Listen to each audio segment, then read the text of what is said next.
आपला विषय सुरू करायच्या आधी एक परवा साधक मला भेटले. त्यांचा मला सुंदर अनुभव त्यांनी सांगितला. तो आपल्याला सांगण्यासारखा आहे. असं आहे, आपली जी शरीर रचना आहे याच्यामध्ये चार पाच म्हणा, पण चारच खरे भाग म्हणता येणार नाहीत, अंग आहे. पहिलं अंग असेल ते इंद्रियांचं अंग आहे. इंद्रिय आपली मुख्य म्हणजे डोळे, कान आणि तोंड. सांगतो आपण शब्द, स्पर्श, रूप, रस, गंध म्हणतातच. हे इंद्रियांचे धर्म.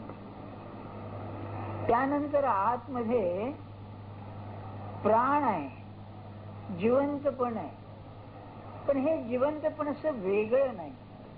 एकीकडे मनाला प्रेरणा देतं, एकीकडे इंद्रियांना प्रेरणा देतं. याला अरविंदांनी व्हायटल असं म्हटलेलं आहे. आणि आपले जे विकार आहेत, या विकारांचं जे सगळं बल आहे या प्राणावर आहे. म्हणून एखाद्याचा राग आहे समजा, तर राग आवरायला मन तर पाहिजेच, पण त्याबरोबर हा प्राण आवरला पाहिजे. त्याला व्हायटल ते म्हणतात. ते बरोबर आहे, कारण या मनाला शक्ती देणारं सुद्धा प्राणच आहे. त्याला व्हायटल इंग्लिशमध्ये म्हणतात व्हायटॅलिटी, जिवंतपण असं देत आहे. हे दुसरं. तिसरं असेल तर आपलं मन आहे. भारतीय मानसशास्त्रामध्ये मन, बुद्धी आणि अहंकार हे तिन्ही एकत्र मानलेले आहेत. एकत्र म्हणजे एकाला एक लागून आहेत. 12व्या अध्यायामध्ये मन बुद्धी मला अर्पण कर असं श्लोकात आहे. बरं, मय्यर्पित मनोबुद्धी ही. अहंकाराचं काय, तर ज्ञानेश्वर महाराजांनी असा दृष्टांत घातला आहे की सूर्य अस्ताला जाताना त्याची प्रभा जशी त्याच्या मागे जाते, त्याप्रमाणे बुद्धी आणि मन भगवंताकडे गेलं, अहंकार आपोआप त्याच्या पाठीमागे जातो असं त्यांनी म्हटलं.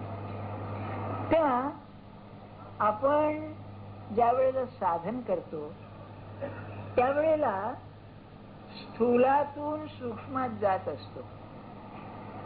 इंद्रिय सगळ्यात स्थूल, त्याच्यातून आपण आतमध्ये जाणार. तर मी सांगतो ना, प्राण असा वेगळा काढता आणि आपण मन धरू. ते जे उपनिषदात पंचकोश सांगितलेत ना, कोश म्हणजे मला सांगतो साधी गोष्ट आहे. याच्या एका नाटकामध्ये, इब्सेनच्या एका नाटकामध्ये जगाचं स्वभाव वर्णन केलेलं आहे. नाटककार तर थोर होता यात शंकाच नाही, पण माणूस अगदी साधा होता. म्हणजे काय हो, हे असंच आहे. बुद्धिमान माणसं असतात ना, बाकीचे अगदी मामुली असतात, बरं का. म्हणजे त्याची अशी अवस्था होती की त्याच्या नाटकावरती परीक्षण यायची, तर चांगलं परीक्षण आलं की ते जपून कातरण काढून जपून ठेवायचा. फार प्रसिद्धीची हौस होती. त्याच्यात तो संबंध नाही आपला काही. बुद्धिमान माणसं कशी असतात हे वर्णन जेव्हा येईल तेव्हा सांगेल आणखी गोष्टी त्यांच्या. म्हणजे आपल्यापेक्षा काहीतरीच असतात असं. तेव्हा त्याच्यात त्यांनी वर्णन केलंय, जगाचा स्वभाव कांद्यासारखा आहे. कांदा म्हणजे काय म्हणाला की तुम्ही एक एक जर त्याचा पापुद्रा काढलात तर तुम्ही काढीत जाता आणि शेवटी शून्य राहतं, काही राहत नाही, बरं का.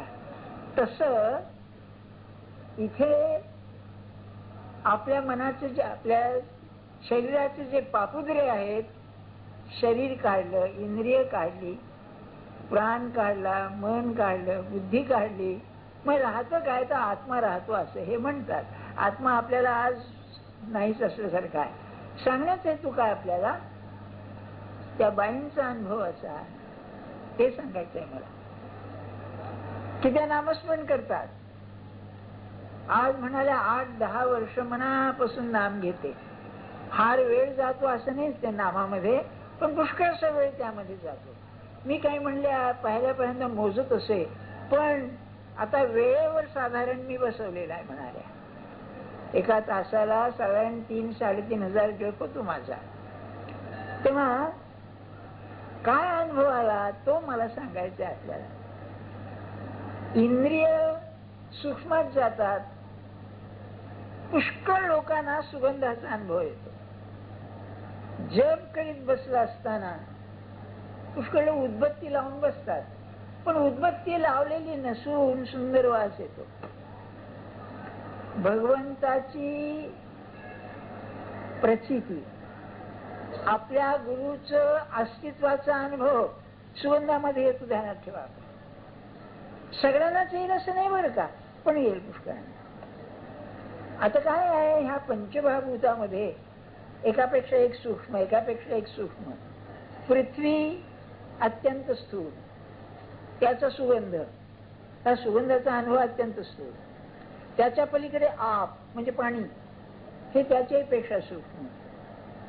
तेज, अग्नी त्याच्याही पेक्षा सूक्ष्म. वायू त्याही पेक्षा. सगळ्यात सूक्ष्म असेल तर आकाश. आकाशाचा गुण आहे शब्द.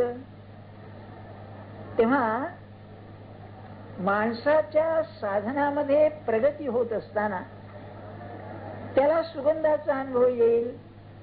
मग आप, तेज, प्रकाश दिसेल, हे सगळं येईल. नामाचा जो आवाज आहे, नामाचा जो शब्द आहे, या शब्दाची शांती होऊन आतला शब्द उमटला की तो अनुभव खरा. भगवंताची जी वाणी आहे त्याला अनाहत नाद असं म्हणतात. आहत म्हणजे आघात. तुम्ही तबला वाजवता म्हणजे बडवता ना, आहत आघात होतो म्हणून तो आहत शब्द.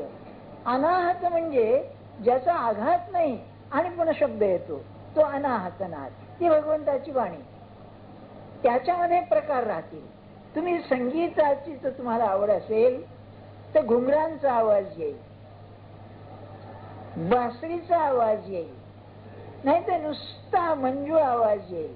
कोकिलेचा येतो की नाही का तसा उल्लेख नाही, पण रामकृष्णांना घुंगर बाई नाचलेल्याचा आवाज यायचा. बरं का? सांगण्यात येतो काय, तो आवाज कोणताही सांगता येत नाही. हिला जनाबाईला समुद्राच्या याचा आवाज येत असेल, लहरींचा. काही लोकांना गडगडाटाचा आवाज येतो. तसं दे, मीराबाईला गडगडाचा आवाज यायचा. सांगण्यात येतो काय, तर नामाची प्रचिती कशी घ्यायची. नाम घेता घेता बाहेरचा आवाज थांबून आतला आवाज यायला लागला की समजावं गाडी बरोबर चालली. हे अनुभवच घेणार. मनाचा अनुभव काय येईल आणखी गेला तर मानस पूजेमध्ये तुम्ही जे द्याल ते त्याला पोचेल. मग आपल्याला एक उदाहरण सांगितलं ना, एक बाई आल्या, मी बसलो होतो, गोंधळाची गोष्ट आहे, आणि आल्या ते खसचा आवाज, वास आला एकदम खस अत्तराचा. मला वाटलं बाईने अत्तर लावला असेल. कुणीतरी बसलं होतं, ते गेल्यावर म्हणाल्या एक आपल्याला मुद्दाम गोष्ट सांगायला आली. त्या कुठे जप करीत बसल्या होत्या, तिथे कोणाला तरी बसायचं होतं, उठा उठा उठा म्हणून.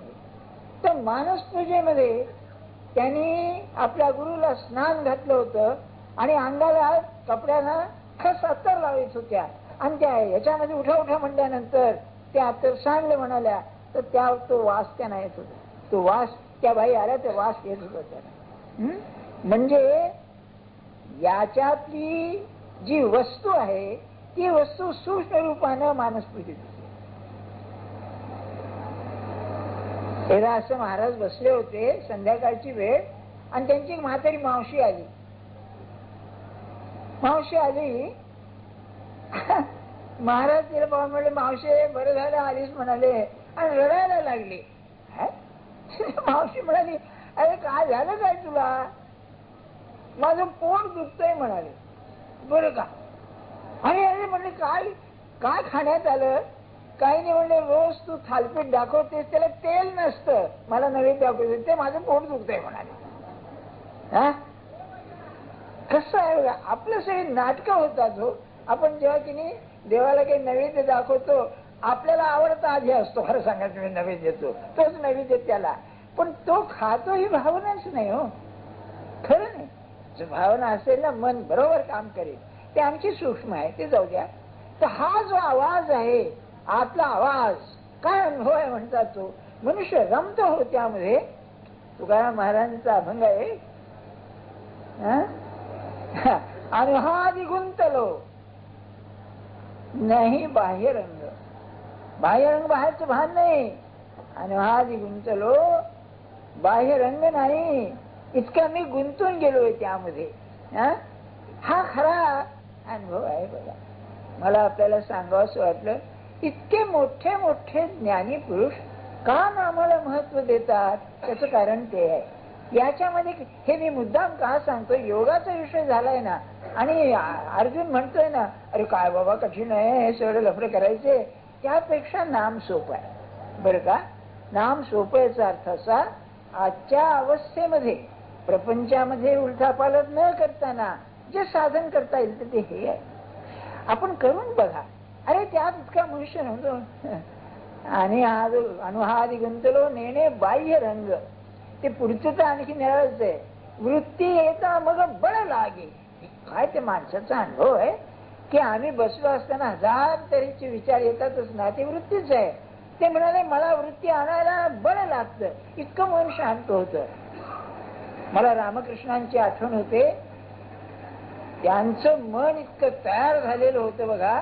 हा म्हणतात त्यांना समाधी लागेल, म्हणजे त्या अवस्थेत जायचं, सूक्ष्मामध्ये. समाधीचा अर्थ सूक्ष्मात जायचं. हा म्हणता त्याला खाली आणायला कष्ट पडत त्यांना. आपल्या बरोबर उलट, मन शांत करायला जसे कष्ट आहे तसं त्यांचं उलट होतं. तर ते काय करायचे, मन असं वर जायला लागलं म्हणजे एक लहानशी वासना ठेवायची, मला तंबाखू खायची आहे, मला आंब करायचं आहे, म्हणजे त्या वासनेमुळे ते पुन्हा खाली यायचं. म्हणजे वासना आहे म्हणून मन खाली आहे, वासना नाहीशी झाली की चाललं. ते हे वावड्या सोडतात ना आकाशात, ते कसं जातं वर वावडी, तसं मन जात असे. काय मनाची आहे. आणि याचं नाव परमार्थ. परमार्थ म्हणजे सोंग नाहीत काही, बरं का, बाहेरचं काही नसू दे, आत मन असं तयार झालं पाहिजे. मागच्या रविवारी सांगितलं, ट्रान्सफॉर्मेशन, रूपांतर झालं पाहिजे मनाचं, बरं का. आता आजचा विषय असा आहे, योगाचं तर कठीण आहे त्यांनी सांगितलंच. अर्जुनाने एक प्रश्न काढला गीतेमधला, हा फार महत्वाचा विषय आहे. तो कोणचा, पुनर्जन्माचा. तो भगवंताने कसा घातलाय बघा. अर्जुन असं म्हणाला, भगवंता अरे आतापर्यंत आम्हाला योगाची काही माहितीच नव्हती, आता म्हणली तू समजून दिलंस, आता आम्ही करू. पण म्हणाला एक संशय आहे, आम्ही अभ्यास करीत असताना आमचा अभ्यास पूर्ण झाला नाही आणि मृत्यूचा समय आला, अंतकाळ आला, तर आतापर्यंत केलेलं वाया जाईल का. अरे नाही नाही नाही. गीतेमधला हा फार मोठा श्लोक आहे. नाही कल्याण कृत कश्चित दुर्गतीम तात गच्छति. भगवान सांगतायत, नाही तू केलेलं वाया जाणार नाही. तर काय होईल, जसं एखाद्या मासिकामध्ये कादंबरी आहे, बरं का, तर मागच्या अंकावरती जिथे थांबले तिथून पुढे सुरू. आपण म्हणतो मागील अंकावरून पुढे सुरू. तसं या जन्मी तुम्ही जे कमावलं आहे ते म्हणे पुढच्या जन्मी तुम्हाला येईल आणि तिथून पुढे चालेल. बरं, हा त्याने उत्तर दिलं. मग ते मी काय ते सांगतो पुनर्जन्माचा. आता अर्जुनाची ती शंका सांगतो, बरं का. म्हणाले, परी आणिक एक गोसाविया म्हणजे संशय असो साविया. साविया म्हणजे सहज, गोसाविया म्हणजे स्वामी. गो म्हणजे इंद्रिय, स्वामी म्हणजे मालक. तेव्हा गोसावी म्हणजे जो इंद्रियांचा स्वामी आहे तो, बरं का. आता गोसावी म्हणजे तुम्ही माहिती ते काय असतात ते, बरं का. ते स्वामी कसले दासच असतात इंद्रियांचे. तेव्हा भगवंता मला एक सहज संशय आला, विचारतो तो तू वाचून फेडावया समर्थ नाही. तुझ्या वाचून कोणी हे संशय सोडणार नाही, कारण हे अतिंद्रिय आहे. हा संशय त्याचं उत्तर आहे. बर, काय म्हणाले, म्हणून सांगे गोविंदा कवन एक मोक्ष पदा झोंबत होता श्रद्धा उपाये विण. एक मनुष्य आहे, भाई ज्ञानेश्वर महाराजांचं की नाही, ते लिहिताना कसं सुचत असेल. एक मनुष्य मोक्षाकरता प्रयत्न करतो, त्यात श्रद्धा आहे, पण म्हणाले योग्य श्रम नाही त्याकरता. आपलं वर्णन आहे हो, असं काय करता नाही का. त्याची श्रद्धा आहे किंवा मला मोक्ष पाहिजे आहे, मला भगवंताचं दर्शन पाहिजे आहे, श्रद्धा आहे, पण दृढ उपाय नाही ना. आता विरुद्ध उपाय करतो की नाही सोडून द्या, असतो जमून. महाराज उदाहरण द्यायचे, म्हणाले डॉक्टरीच्या परीक्षेला बसायचंय आणि संलेखाचा म्हणले की वकिलीची पुस्तकं वाचतोय, तसं भगवंताचं दर्शन पाहिजे आणि प्रपंचामध्ये डोकं घुसून आहे, कसं काय व्हायचं? तर म्हणले असा एक मनुष्य आहे बरं का. तर इंद्रिय ग्रामोनी निघाला, आस्थेच्या वाटा लागला, आत्मसिद्धीच्या पुढीला नगरा यावया. बर का, ग्राम आणि नगर, बर का, संस्कृतामध्ये नागर संस्कृती म्हणतात. म्हणजे नगरांतरी वसिजे तरी नागरच होईजे, ज्ञानेश्वर महाराज आहे. जो मुंबईला राहिलेला आहे त्याचं वागणं बघणं बोलणं चालणं सगळं आवडत असतं नाही का. असं निदान असायला पाहिजे हो, असं तरी काय करता नाही का, पॉलिश्ड असतं. कल्चर नव्हे बरं का, ते निराळ आहे. पॉलिश म्हणजे झगपग असतं अगदी. हे लोक फसवतात तेव्हा नाही का, काय बोलणं चाललं काय, इन्शुरन्स एजंट नाही का काय बोलणारे वस्तात असतात नाही का. मग ते म्हणाले निघाला कुठून, खेडेगावाहून, इंद्रिय ग्रामहून निघाला, आपल्या गावाहून निघाला. ते गाव म्हणजे शहर नव्हे, गावाहून. आणि जायचंय कुठे, आत्मज्ञानाचं जे शहर आहे तिथे जायचंय. म्हणजे ग्रामाची म्हणजे गावाची जर पूर्ण विकसित अवस्था आली तर ते जसं शहर व्हावं तसं हा निघाला इंद्रियांतून आणि जाणार आहे आत्मज्ञानाला. बर, तेव्हा आत्मसिद्धी न ठकेची. निघाला कसा तो, एक मुद्दा राहिला, आस्थेच्या वाटा लागला. पाहिजे मला, त्याला पाहायचे आत्मसिद्धी पाहिजे, आत्मसिद्धी मिळावी म्हणून तो प्रयत्न करू लागलाय. पण म्हणाले काय झालं, तेव्हा आत्मसिद्धी न ठकेची, त्याचं नाहीच मिळालं. आणि मागुते न येववेची, ही मोठी खुबी आहे. आता हे मुळात भगवंतांनी सांगितलेलं नाही. ज्ञानेश्वर महाराज म्हणतायत की हा चालू लागला, आत्मज्ञानाचा जो मार्ग आहे त्याचा प्रयत्न करतोय, आस्थेनं मनापासून करतोय, पण तिकडे पोचला नाही. अशी स्थिती झाली. आता मागे येता येत नाही, पुढे जाता येत नाही. आता काय करायचं? म्हणजे आतापर्यंत केलेलं जे आहे, म्हणजे अशापैकी हो, परीक्षेला टर्म्स भरले आहेत हो 2 वर्ष, परंतु परीक्षेला काही बसत नाहीये. म्हणजे टर्म्स भरल्या, फी भरली, परीक्षेची फी भरली, आता सोडता येत नाही, धरता येत नाही. तसं म्हणाले हा मार्ग सोडावा म्हटला तर सोडता येत नाही. बरं, पोचला नाही. अशा वेळेला ऐसा अस्त गेला माझा हरीची आयुष्य भानो, आयुष्याचा सूर्य अस्ताला गेला. साध्या भाषेत म्हणायचं म्हणजे प्रयत्न तर करतो आहे आणि तिथपर्यंत पोचला नाही. आता त्याची आवड असल्यामुळे परत येता येत नाही. काय एक गंमत सांगतो मला, हे तर जाऊ द्या. आपले एक मित्र आहेत नामस्मरण करणारे, ते एकदा आमचं बोलणं झालं तर म्हणलं तुम्ही एकदा सोडून बघा की नाम घ्यायचं नाही बरं का. ते एका दिवशी त्यांनी असं केलं, रिटायर्ड माणूस आहे, असले प्रयोग करायला काय हरकत आहे, कारण लोकांचा संबंध नाही, काही नाही बरं का. तेव्हा ते म्हणाले 1-2 तास सकाळी काही नाही म्हणाले झालं, आणि स्नान करताना ते सुरू झालं, न कळत ते पत्ता लागला नाही. अरे मी नाम घेऊ लागलो. साध्या 1-2-4 वर्ष अभ्यास केलेल्या माणसाला सोडू म्हणलं तर सुटत नाही. मग ज्याने मार्ग आक्रमण केलेला आहे थोडा, त्याला परत यावं म्हणलं तर शक्य आहे पुन्हा?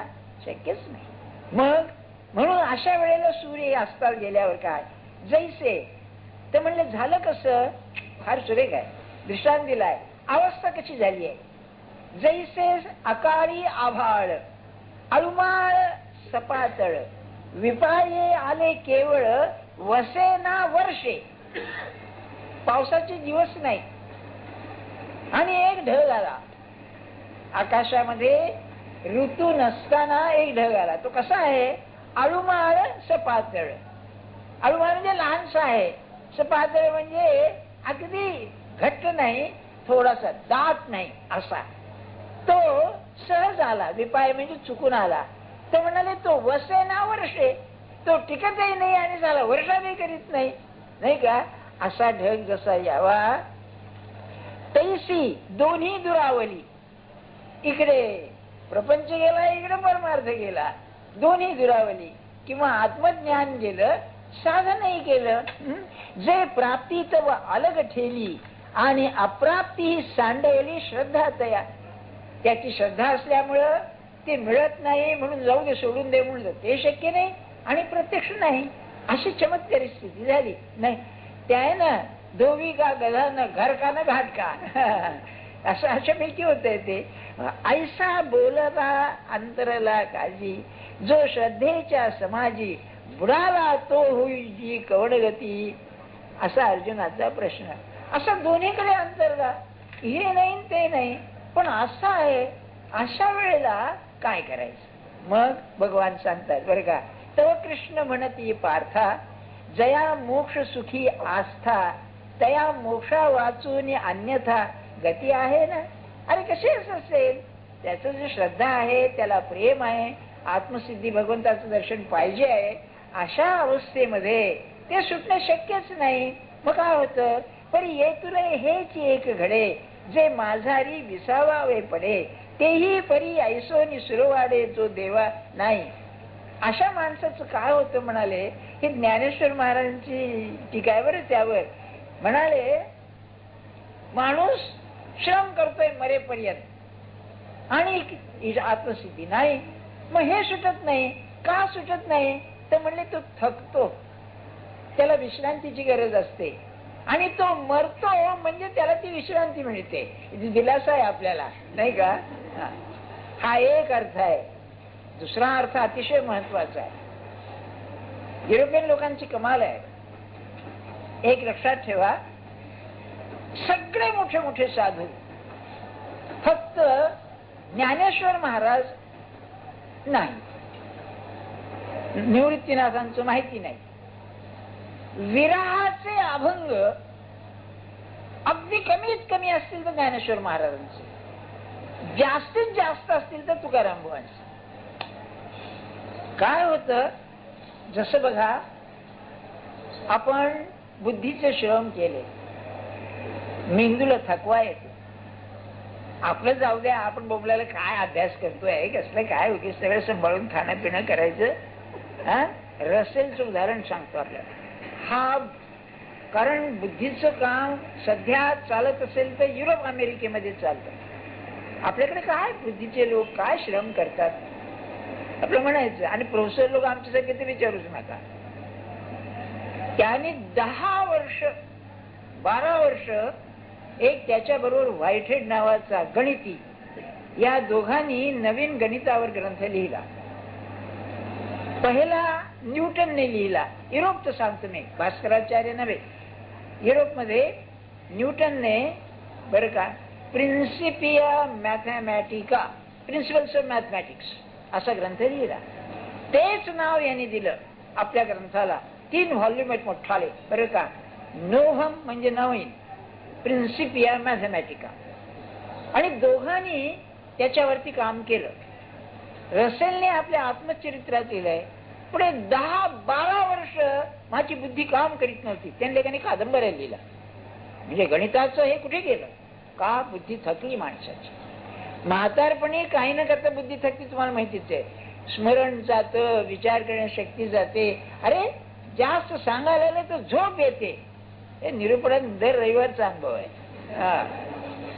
बरं, सहन होत नाही ना ते मेंदूच्या बुद्धीला, माणसाच्या थकवा येतो फार बरं का.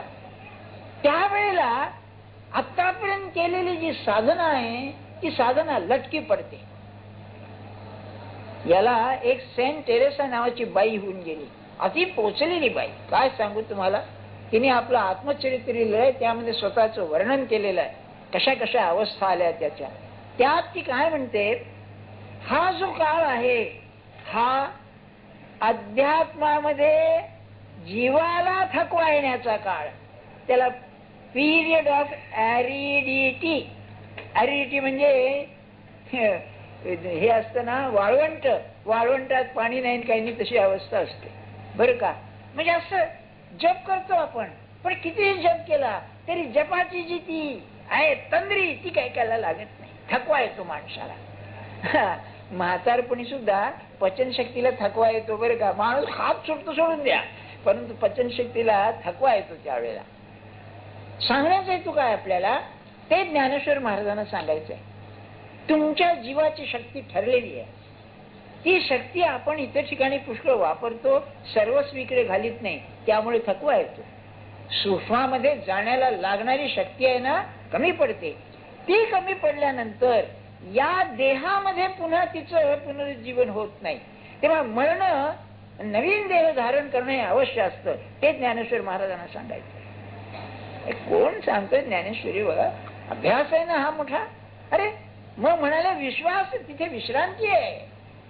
कृष्णमूर्तींचं तर म्हणणं असं, अहो मृत्यू हा आवश्यक आहे, ते जीवनाचा धर्मच आहे म्हणाले. तिथे काय होतं माणसाला, तुम्हाला काय सांगू, आपल्याला अलीकडच्या काळात एक चांगला मनुष्य होऊन गेला, विनोबा आपले, बरं का. आपले म्हणण्याचं कारण असं, गांधींना महाराष्ट्रीय शिष्य मिळाला शेवटी, त्यांना ठेवा आपण. कोण सोडतोय काय?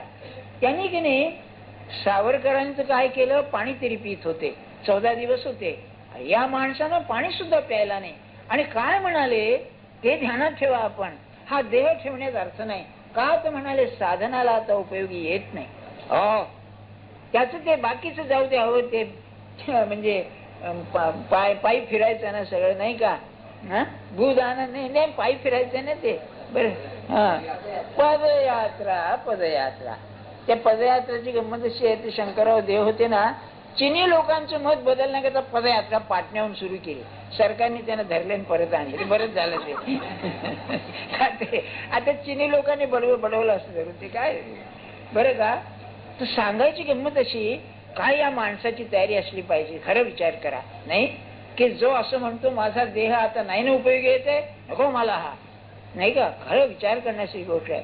आणि त्यांचे शेवटचे दिवस जे आहेत ना, 10-15 दिवस, त्याचं वर्णन त्यांच्या एका शिष्यानेच केले. तो 24 तास त्यांच्याजवळ असे. पुस्तकाचं नाव आता मी विसरलो, शेवटचे दिवस. त्यात त्यांनी म्हटलेलं आहे की त्यांचा पायाचा ताल सारखा चालायचा, एका पायाचा दुसरा पाय. त्यांनी विचारलं, हे तुम्ही पाय सारखी का?